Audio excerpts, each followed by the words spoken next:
Today what we're going to be talking about is the 5 major habits that I have found almost every successful person has.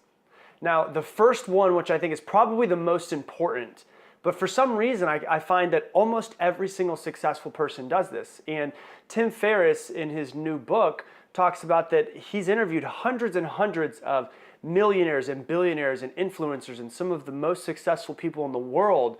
And the first thing that he says that 85 to 90% of them wake up early and have some sort of morning routine. And so if you just look at some of the people that I was able to find out have morning routines, you have Jack Dorsey, who started Twitter. He wakes up at 5:30 every single morning and he's a multi-billionaire. Richard Branson, who obviously founded Virgin and many companies and is a multi-billionaire as well, says he wakes up at 5:45 every single morning. He actually opens his shutters so that the sun, when it comes into his room and makes him wake up. You also look at Tim Cook, who is the CEO of Apple. He says he wakes up at 4:30 every single morning. You look at Howard Schultz, who's the guy who founded and is the CEO of Starbucks. He wakes up at 5:30 every morning. So the number one thing that I find that most successful people, extremely successful people do is they wake up early and they have some sort of morning routine. And you might ask yourself, why would they wake up early? The reason why is because that's the time where they can focus on themselves. When you go into the office or you go into work, usually you're on someone else's time, whether you own your own business and you're on all of your employees' time, making sure everything's in place and everything's going the right way. Or number 2 is you're on your boss's time if you work for somebody. So if you have to leave your house at 8 a.m. and you wake up at 7:30, you jump in the shower and all of those things, you leave at 8, you're immediately waking up to go into somebody else's time. That's what you're doing. You're focusing on somebody else as soon as you wake up in the morning. These people like to focus on themselves, so they wake up a couple hours early. They meditate. They do morning routines. They journal. They have workout exercises. They have a routine, so they wake up a couple hours early to work on themselves before they do anything else. It's just like when the plane is going down, they say put the oxygen on yourself first. When you wake up in the morning, focus on yourself first, because that will then make everybody else around you and make your life better as well. So the first thing is obviously a morning routine. The second thing that I found with the most successful people is they are very, very big on not only making goals, but actually writing their goals down. And this is key because 40 years ago, Harvard did a study and they found out that out of everyone that was in their classes or students that were there, only about 3% of them actually wrote their goals down on a piece of paper. Now, some people knew their goals or what their goals were, but not all of them, only 3% of them wrote them down with a piece of pen and paper and wrote it down. And what they found 30 years down the road when they went back and looked at them was that 3% that wrote down their goals were 10 times more successful than the other 97% 30 years down the road.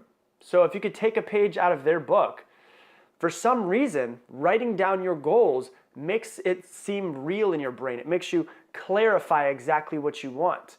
It makes you put a date and a deadline on exactly what you want. Sometimes it makes you look at it and say, well, now that this is on a piece of paper, I need to actually make a plan of how to hit these goals versus them just floating around in your brain.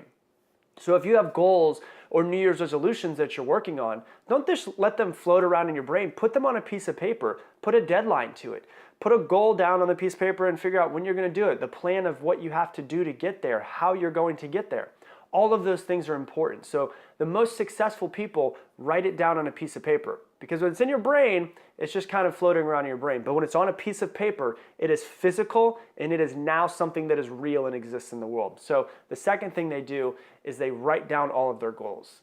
The third thing that I found with most successful people is they have a habit of creating mentors, like going out and actually finding mentors or actually finding coaches to make them be better at whatever it is that they're working towards. And there was a study that I found that said that the average millionaire over the course of their lifetime has had 7 very serious mentors or coaches. Now, why is that important? Because if you're trying to get really good at something or you're in a certain industry, why not take your time, your money, your energy and invest it into getting a mentor or a coach who's been doing it longer than you? Because here's the thing, they could teach you 20 years of experience of what they've done right, what they've done wrong, most importantly, And they could teach you all of that in a much shorter period of time than it would take you to go out, make mistakes, and learn for yourself. So basically what a coach or a mentor does is it shortens your learning curve. You know, what they learned in 20 years in the industry, you might be able to learn in 2 years. That gives you an extra 18 years to get better at whatever it is that you're focusing on. So if you don't have a mentor, you don't have a coach, ask yourself, how can you find a mentor or coach? Whether that's someone, a lot of people say, I wish I could find a mentor that I don't have to pay for. But when I was 19 years old, I paid $500 a month, which was more than I paid in rent, to have my very first mentor, which at that point in time, I thought I was crazy. My friends thought I was crazy too. But it was the best decision I ever made because it got me to be successful a lot quicker than if I had just tried to go out and figure it out myself.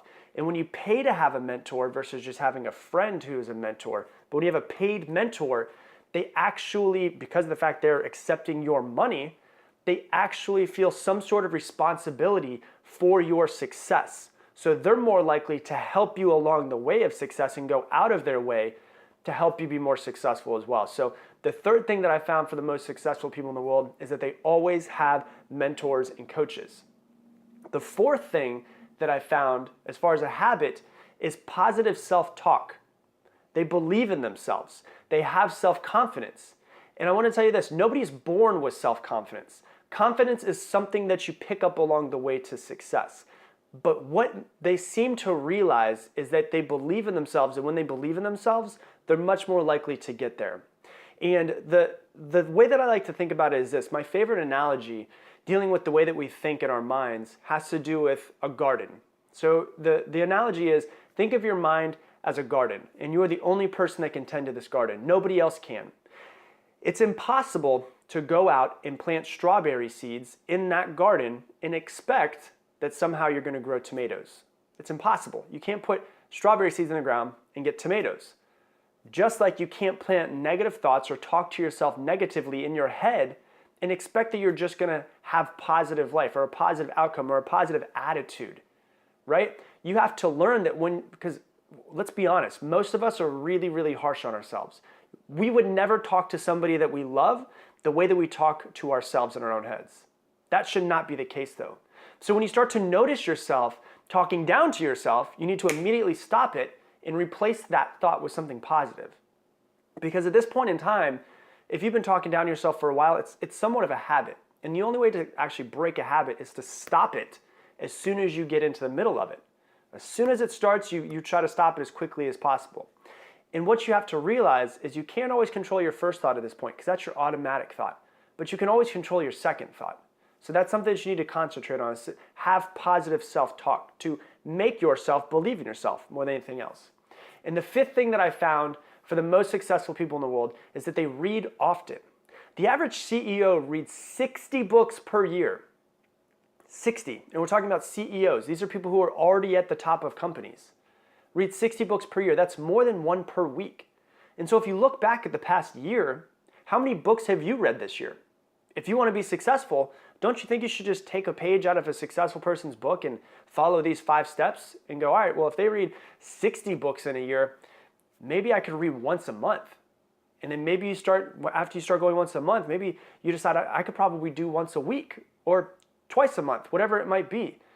But you realize if these people are successful, there's steps to being successful. Take a page out of their book and do exactly what they do, right? These people are constant learners. And one of the things my first mentor used to talk about was Kaizen.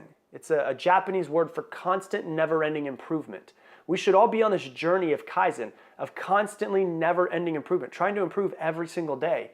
And the people that are already at the peak of peaks, these CEOs, are still constantly trying to improve themselves and make themselves better.